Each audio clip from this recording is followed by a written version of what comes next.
Xiaomi kok dilawan? Ya, hari ini aku Hendra akan membahas satu buah berita tentang Xiaomi yang mungkin udah agak lama ya, udah agak lewat beberapa hari yang lalu. Jadi di beberapa hari yang lalu, Xiaomi telah dinobatkan sebagai peringkat kedua dalam hal penggapaian smartphone secara global.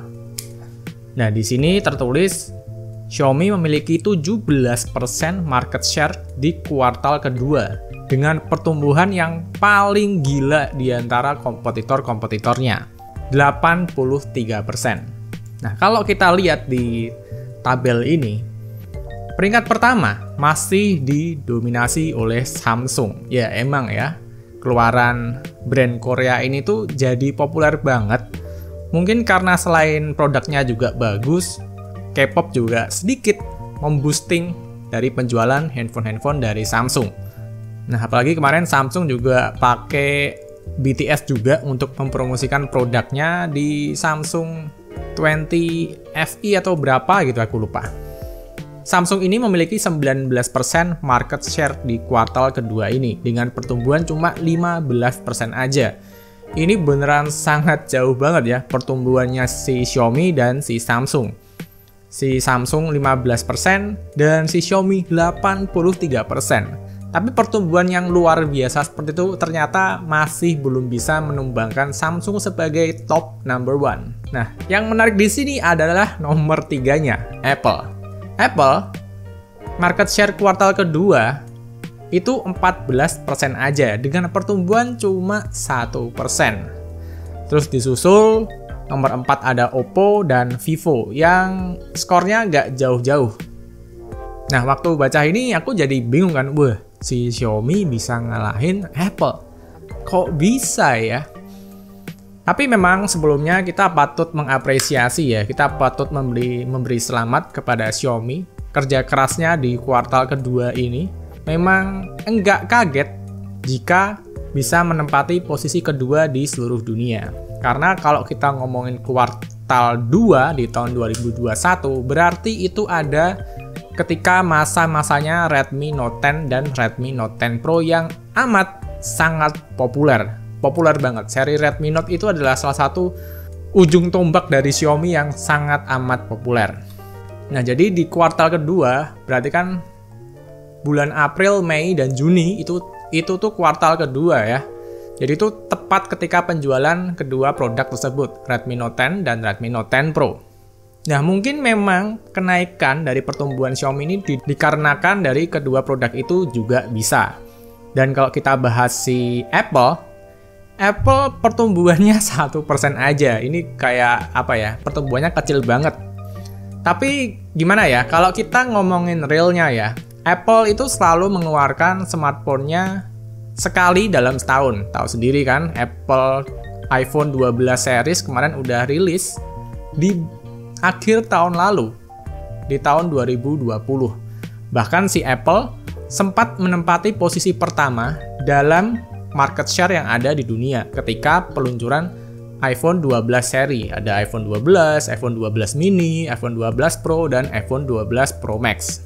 Dan si Xiaomi menempati posisi kedua saat ini dibarengi dengan peluncuran dari Redmi Note series. Ditambah lagi ada Poco X3 dan Poco F3 yang fenomenal juga.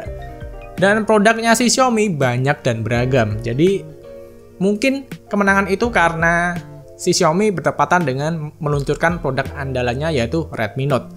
Dan si Apple gak bertumbuh mungkin juga bisa jadi karena di kuartal-kuartal kedua seperti ini orang udah pada beli handphone Apple di akhir tahun lalu. Di akhir tahun 2020 ketika iPhone 12 series keluar. Nah, lalu untuk Oppo dan Vivo itu kan dua brand di bawah BBK Group ya. Walaupun mereka terpisah, kalau kita ngomongin BBK berarti BBK ini 20% menempati market share yang ada di dunia. Sedangkan Xiaomi 17% aja. Wah, gila ya. Nah, kalau kita ngomongin si Xiaomi lagi, dan keunggulan si Xiaomi kali ini juga tidak terlepas dari menyingkirnya juara Huawei tahun lalu karena udah di-ban oleh Amerika, nggak dapat Google. Nah, si Xiaomi sempat sih dia juga di-ban sama Google, tapi berita terakhir udah aman. Google-nya udah balik lagi setelah pergantian presiden. Jadi si Xiaomi tetap dapat Google, dan mungkin itu salah satu penyebab si Xiaomi juga bisa grow up sangat tinggi banget. Ditambah lagi, si Xiaomi ini memang handphone yang tahu sendirilah harganya tuh sangat bersahabat banget. Dan di masa pandemi seperti ini, kebutuhan tentang teknologi seperti laptop, seperti handphone itu tuh sangat tinggi banget. Jadi wajar aja ya, bakal banyak orang yang mungkin bakal ngeborong produk dari Xiaomi, mungkin untuk juga anak mereka, untuk juga kerjaan. Soalnya apa-apa sekarang serba internet, apa-apa sekarang serba online. Jadi memang ini momentum yang tepat banget buat Xiaomi untuk bertumbuh secara pesat. Dan kalau kita lihat postingan beberapa waktu lalu juga, si Xiaomi juga menobatkan dirinya sebagai brand terlaris di 7.7 Mega Electronic Sale, mengalahkan Samsung, Realme, Oppo, dan Huawei. Dan di sini nggak ada Apple ya. Nah, waktu aku posting di sini sebetulnya lumayan menarik sih para komentar netizen sih. Khususnya kalau netizen membahas tentang Realme dan Oppo. Dan Vivo juga yang malah nggak masuk 5 besar di 7.7 Mega Electronic Sale. Ada yang bilang katanya untuk BBK Group itu penjualannya emang disupport oleh penjualan offline, di mana para sales-salesnya itu sangat semangat banget kalau masarin handphone-handphone dari BBK Group seperti Realme, seperti Oppo, dan Vivo. Nah, kalau Xiaomi tahu sendiri kan, fansnya garis keras mendang-mending. Yang suka banget menjadi army dari Xiaomi dengan sukarela di internet. Kalian cari aja pasti ketemu mending Xiaomi, sehingga tagar mending Xiaomi itu sangat populer sekali. Jadi good job buat Xiaomi, semoga bisa lanjut terus kesuksesannya di kuartal 3 dan 4. Cuma kalau kuartal keempat mungkin bakal diisi oleh iPhone ya, karena di kuartal keempat itu iPhone dan Samsung akan beradu lagi dengan seri iPhone terbarunya dan S22, mungkin seperti itu. Nah, kalau kita ngomongin Xiaomi, sebetulnya Xiaomi tidak mengancam posisi dari Samsung dan Apple saat ini, masih belum mengancam, tapi memang gerak-gerik pertumbuhannya emang patut diwaspadai oleh Samsung dan Apple. Sampai beberapa orang ada yang bilang, nah itu tuh gara-gara itu tuh si Xiaomi kemarin hampir sempat mau di-ban oleh Amerika. Biar gerak-geriknya teredam kayak Huawei dulu. Ada orang-orang yang beropini seperti itu juga. Nah, tapi kalau kita ngomong tentang persaingan sebuah brand, sebetulnya Xiaomi ini benar-benar sudah menaklukkan BBK Group daripada Samsung atau Apple.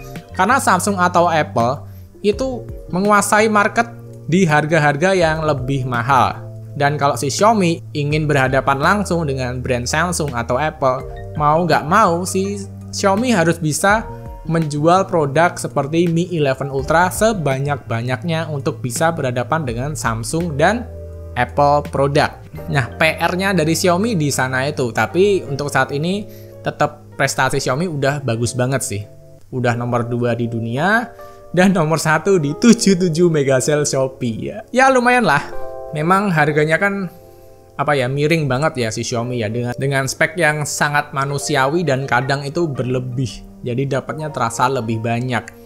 Apalagi di tengah situasi pandemi yang sulit seperti ini, nggak semua orang bisa beliin anak atau saudaranya itu handphone dengan merek-merek seperti Samsung dan Apple yang harganya tahu sendiri kan. Bukan harga mendang-mending. Nah, di tengah kebutuhan smartphone dan gadget di tengah pandemi seperti ini, Xiaomi itu beneran bisa menjawab kebutuhan banyak orang.